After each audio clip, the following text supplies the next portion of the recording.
Sasanavatharanaya. Homage to him, the Blessed One, the Perfected One, the Self-Enlightened One.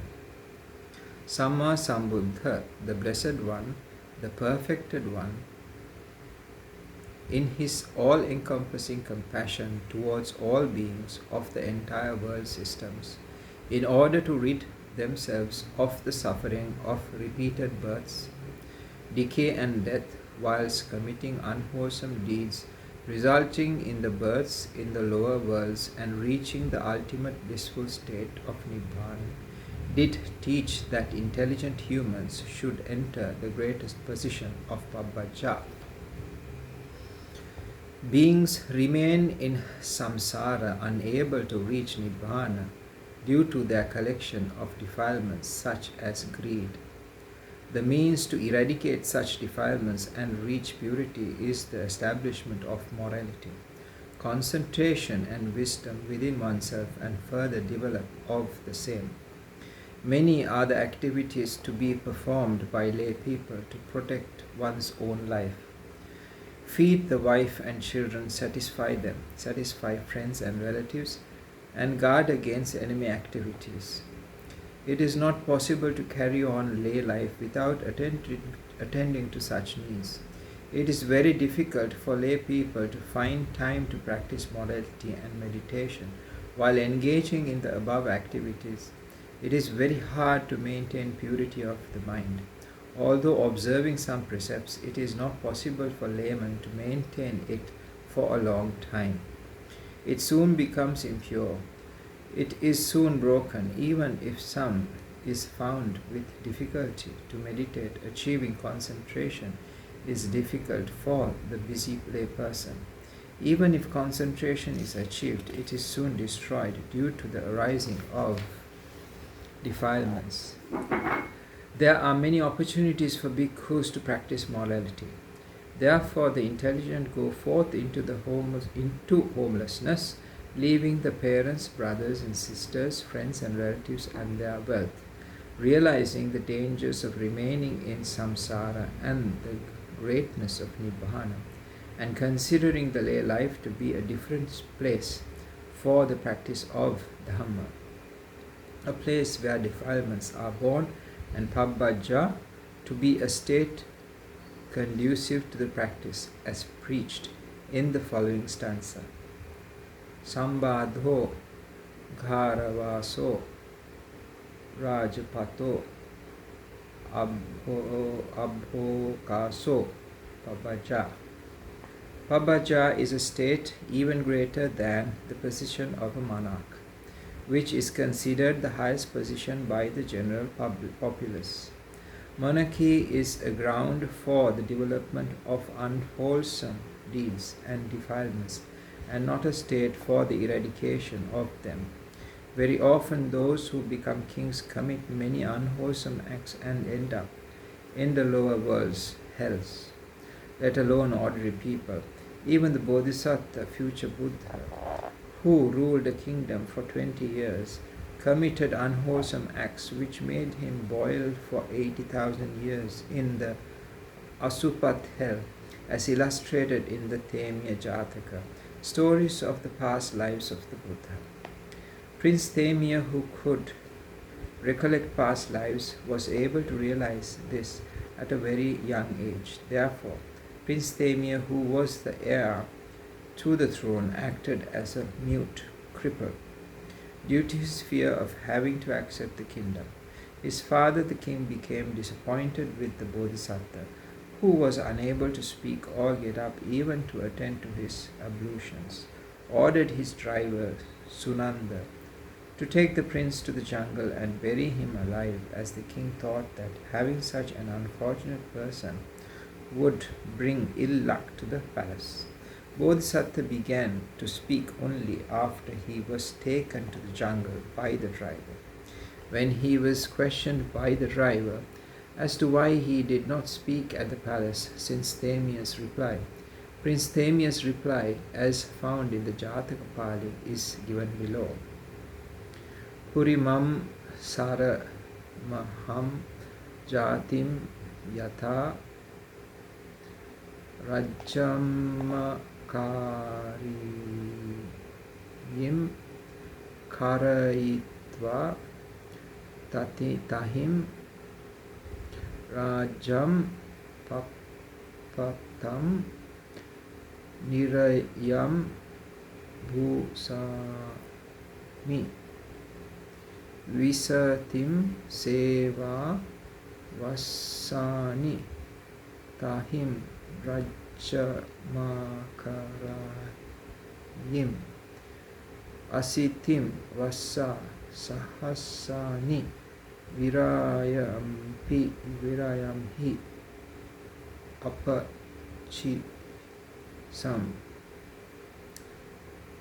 apachisam tasa rajasham hito mam raja bisejayum tasma pitucha matucha santike na banim tada. Following is the meaning of the stanza. I had ruled the city of Varanasi during a previous life. I recall such a life. During that life I was the king and ended up in a terrible hell. I spent 80,000 years there. I did not speak in the presence of my parents due to fear of being crowned again, as I did not wish to become the ruler. Prince Temir was afraid of ruling as kingship is a position which developed unwholesome actions resulting in birth in hell, an extension of the existence of samsara. Pabbacha is not such a dangerous position. It is a state in which defilements are diminished, unwholesome actions are reduced, and travel in samsara is shortened. Whatever person leaves home and enters Pabbacha will become one who reduces unwholesome actions. Therefore, Prince Temir relinquished the kingdom to which he was heir and took Pabbacha. The following statement of the king, Mahajanaka, who gave up his kingdom to be ordained, indicates the high esteem in which Pabbacha is held by the wise and great people. Hitva sata palam kamsam sovanam katarachikam agahim mati ka pa tan tam dutiyabhisechanam. I was ordained and took the earthenware bowl, relinquishing the gold plate with many lines and weighing 100 palam, an ancient weight. Taking that earthenware bowl is my second coronation, is the meaning of the above stanza. Once upon a time, a bodhisattva was born as the son of the advisor of the king of Varanasi. The same day as the bodhisattva, a son was born to the king of Varanasi. The king brought up the son of the advisor also at the palace, along with his own son. The two grew up together and returned after completing education at Taxila. The second bestowed the deputy kingship on his son. The king bestowed the deputy kingship on his son. Bodhisattva also lived together in complete confidence with him. Later, with the demise of the king, the prince was elevated to the position of monarch. Great were his possessions. The Bodhisattva knew that as his friend became the king, he would without fail be appointed as the advisor. Yet he thought that lay life was not for him. He left the great wealth he had and lived as a recluse in the jungles of Himalaya. The king remembered his friend and inquired as to his whereabouts. The ministers informed him that the Bodhisattva has gone into homelessness. The king then dispatched the minister named Sayaha to bring back the Bodhisattva in order to offer him the position of advisor. The position of advisor to the king is as high as that of prime minister. One who gets into the position of advisor to the king can live with great wealth comparable to a king. The minister Seha approached the Bodhisattva and informed him of the position. Then the Bodhisattva uttered the following: Sasamudhapariyayam mahim sagara kundalam na iche saha nindaya evam saiha vijanahi dhiratutam dhara dhanalabham sayalabhancha brahmana ya tuttivinipatena adhammacharanena va apeche pattamadaya anagaro paribhaje seva jivika seya yava dhammena esena api se pattamadaya anagaro paribhaje anam ahimsayam loke api rajena tam varam. Saiha, I do not want to be insulted for leaving Pabbajja for material benefits, even if I were to receive this entire land surrounded by the ocean.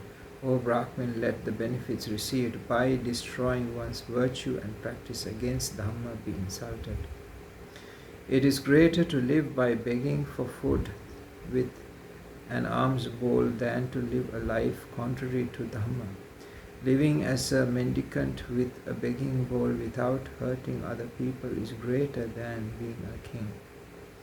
Bodhisattva, thus rejecting the position of advisor to the king, lived as a recluse while enjoying the pleasure of absorptions. It is not only the Bodhisattva but also many other virtuous people who knew the greatness of Pabbajja that gave up their kingdoms. Posts of advisor to the king and minister, wealth, children and wives, to live as recluses. King Mahakappina abdicated to be ordained. Thousands of his ministers gave up their positions to be ordained. The queen of Mahakappina as well as the wives of the ministers left their homes and went into homelessness. King Pakkusatya left his kingdom to be ordained. Thousands of his ministers followed him into homelessness. Banker Jyotiya, who was richer than a king, gave up everything to be ordained. Rattapala, the son of a banker who had enough wealth to feed the entire population in the event of a disaster, gave up everything and became a mendicant. Yasa, the son of a banker who lived in 3 different castles, during the 3 seasons enjoying worldly pleasures surrounded by young women as beautiful as goddesses, also was ordained. Sona, the son of a banker who lived under such tender care that he had hair growing on his soles, left all his comforts and took to Pabbajja. One day a recluse named Jambu Khadhaka inquired from Venerable Sariputta as to the most difficult part of Dhamma Vinaya discipline. Venerable Sariputta replied as follows: Pabbajja ko avuso imasmim Dhamma Vinaye dukkara. Pabbajja is the most difficult part of the Dhamma Vinaya. Although there are many people in the world, only a few are able to become bhikkhus. It is difficult for many people in the world to spend even a single night away from their parents, brothers and sisters, wives, children and other friends and relatives. In such a world, if one leaves the parents, brothers, sisters and others forever and takes Pabbajja, he is performing a very difficult task. A person other than one who possesses great mental strength and determination cannot give up lay life and take papaja. A person who gives up his great or meager wealth and take papaja deserves to be venerated for that reason alone. There are many other virtuous qualities in a bhikkhu that deserves veneration by lay people. In a world where innocent animals are killed unsympathetically for food, profit, to feed wife and children and sport, the bhikkhu lives without killing or hurting any animal and showing kindness and sympathy towards them. In a world where others' wealth is misappropriated by various means such as short measure, the bhikkhu avoids all stealing and lives on what is given willingly by others.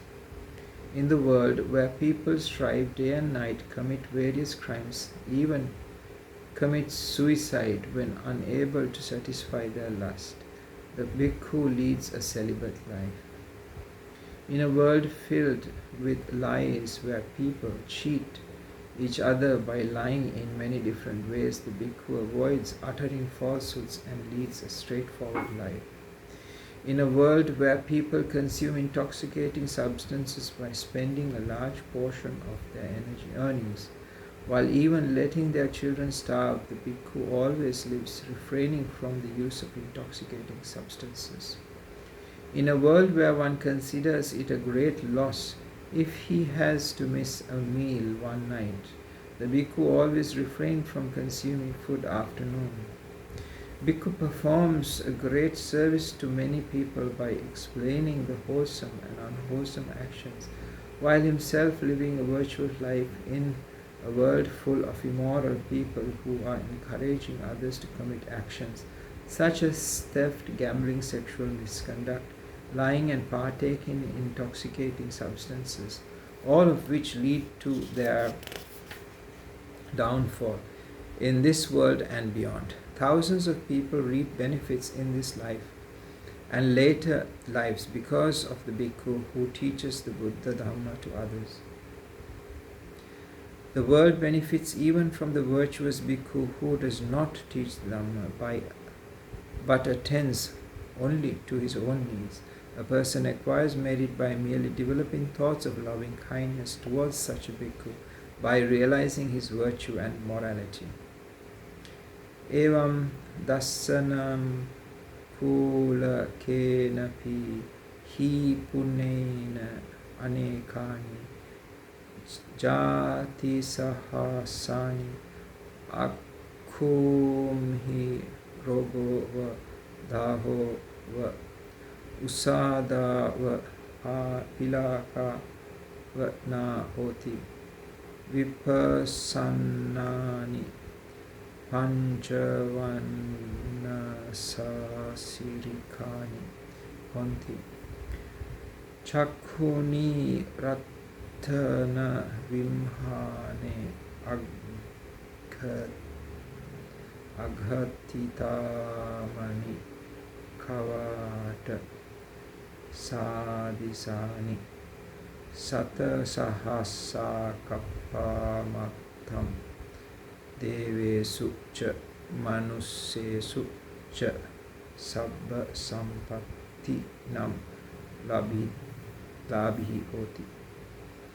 The commentaries to the Mangala Sutta states that the merit accrued by citing a bhikkhu results in not being subject to eye ailments for thousands of births and being blessed with them with gem-like shining eyes of 5 different hues akin to gem windows, of golden mansions and enjoyment of the pleasures of the world of humans and devas for 100,000 eons.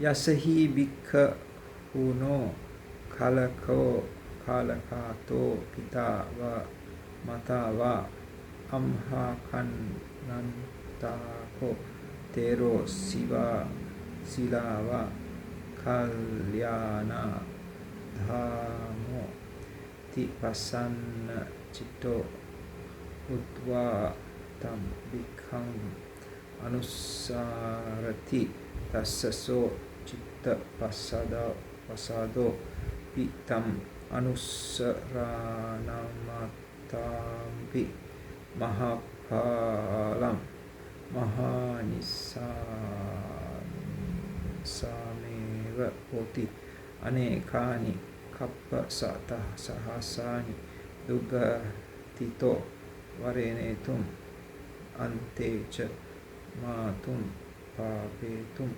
samathameva hoti. It is shown in the commentaries to Akhankeya Sutta that if the deceased father or mother of a bhikkhu recollected with a pleased mind that their relative is a pious person, such pleasant thought will result in great fruit and great merit. It will also cause to avoid births in lower worlds for hundreds of thousands of eons, kappa, and finally help the attainment of Nibbana. The same commentaries state that offering of 1 spoonful of rice or offering a 7.5-foot khajan, coconut leaves, shak to a virtuous bhikkhu will result in not being born in the lower worlds for hundreds of thousands of eons and finally help in attaining Nibbana. These are the benefits to the world from a bhikkhu who does not even teach the Dhamma. Given so far is only a small part of the virtues of a bhikkhu. Due to many such virtues, a bhikkhu is suitable for veneration even by kings and devas. One day, Sakha, prior to embarking on a journey to the pleasure gardens, worshipped the 4 directions. Matali, the Sakha's driver, said, "The Brahmin, the Kshatriyas, the ground devas, the 4 deva kings, inhabitants of Tavatinsa all worship you." He inquired as to whom the so venerated Sakha worships. The Sakha then stated, "Ahancha sila sampanne chira ratha sammahite samma pabbachite vande brahmacharya parayane." I too worship well-behaved bhikkhus who are virtuous and have tranquil minds since a long time.